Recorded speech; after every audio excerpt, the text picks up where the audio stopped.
Now the question is based on marriage, and I hope it will make my sisters a little bit uncomfortable. But it is something that has really confused me, and many discussions I've had with you can't hear me. I've had with Muslims and non-Muslims, and the issue has come up. I cannot explain it. And that is the issue of, in the Quran, a Muslim man is allowed to have 1 or 2 or 3 or 4 wives. That means up to 4 wives. But Prophet ﷺ ended up marrying 12. So the question comes up with the Prophet ﷺ, who against the Sharia, or if not, how did this come about? It's not mentioned in the Quran. Hardly is it mentioned in Hadith anywhere, or maybe if it is, not aware of it. So can you please explain?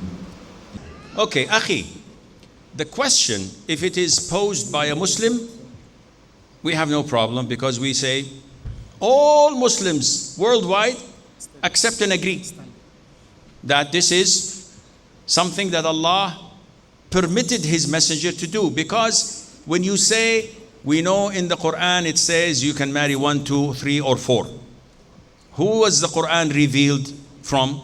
Allah Azza wa Jal. So it is Allah who gives the green light or the red light. Would it be logical that the Prophet would do something Allah is not approving of? The answer is definitely not. Again, in the Quran, Azza wa Jal tells us that Allah has made women halal for the Prophet ﷺ. So this was a green light from Allah only to His Messenger. Thirdly, we know that Islam is taken and learnt only from the Quran and from the prophetic teachings. And the Prophet himself, sallallahu alaihi wasallam, told us by action, by his own work, that this is permissible for him. And he had 9 wives that he died with them on his payroll, if you wish. Yani they were married to him.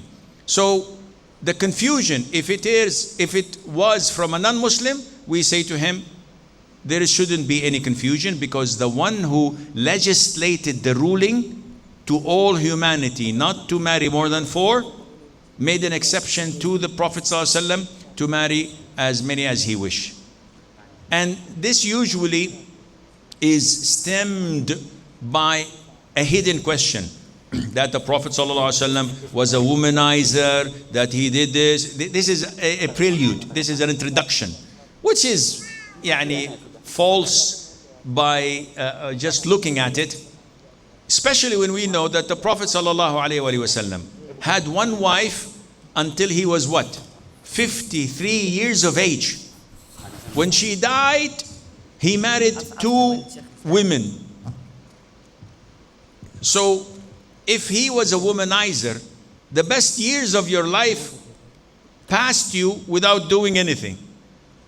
No womanizer would start after 53 years of age. And all those whom he married, none of them was a virgin. They were all either widowed, divorced. Some of them was as old as he was, sallallahu alaihi wasallam. She was 53 years of age when he married her. So it tells you that he married only with the purpose of serving the religion, not according to lust, desire, and the likes, and Allah knows best.